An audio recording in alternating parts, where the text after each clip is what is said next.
Hello students, you're welcome to another math class with Mr. Akoy. Today we are going to learn how to apply chain rule in differentiation. Before us on the board we have differentiation and differentiate the square root of 1 minus x to the power of 3 with respect to x. So how do you apply chain rule in solving this? First, let us write out the equation appropriately by writing y equals to square root of 1 minus x to the power of 3. Okay, chain rule is better applied in this form. So we're differentiating y with respect to x, but we are going to introduce certain parameters, which are number one, we're going to change what is inside here. I'm going to give it a substitute it with a variable. For instance, let's say let u be equal to 1 minus x to the power of 3. Okay, so we substitute what we have here with u. So you cannot differentiate this with respect to u first, and then we differentiate y with respect to u. So we differentiate u with respect to x, and then we differentiate y with respect to u. And that is what chain rule is all about. So let me just give you a brief description of the chain rule. So you have dy dx equals dy all over du times du all over dx. So you see, so we differentiate first du dx, and then after doing that we differentiate dy du. Multiply the two together, we achieve our dy dx back, which is the original question, dy dx. So let's apply the chain rule in solving this properly. So like I said, first let u be equal to 1 minus x to the power of 3. So du dx is equal to differentiation of the constant gives you 0 minus differentiation of an algebraic expression of this one, a monomial, gives you minus 3x to the power of 2, which is equal to minus 3x to the power of 2.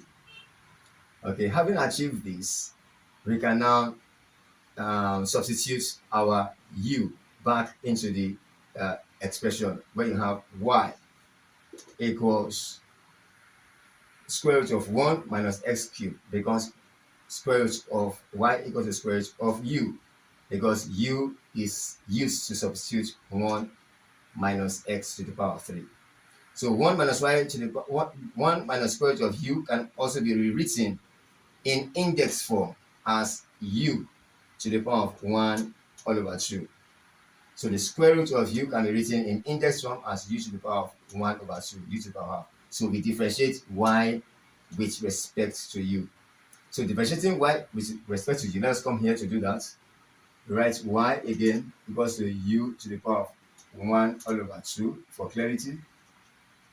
U to the power of 1 all over 2. And then we differentiate y with respect to u by writing dy all over du equals to 1 over 2 times the coefficient, just like I did here, 3 times the coefficient of minus 1 here gives you minus 3. The power of 3 minus 1 gives you 2. So half times the coefficient of u gives you 1 all over 2 u. Half minus 1 gives you minus 1 all over 2.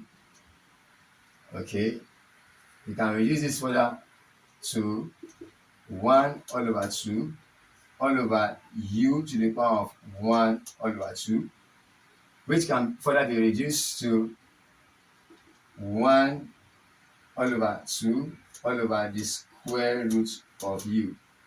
I can now finally reduce it further to 1 all over 2. These two drops down the root of u. So dy du is equal to this. So we now combine dy du and du dx to get our dy dx. So let's do that by writing dy dx, which is the chain rule, equals to dy all over du times du all over dx. This is the expression of the chain rule. Dy dx equals dy du times du dx. And what's our dy du? Dy du is 1 over 2 the root of u. What's du dx? The u dx is minus 3x squared. So you combine both. 1 all over 2 root u times du dx minus 3x squared over 1. And when you do that, our final answer becomes minus 3x squared all over 2 the root of, replace your u with what you have here originally as 1 minus x to the power of 3. 1 minus x to the power of 3.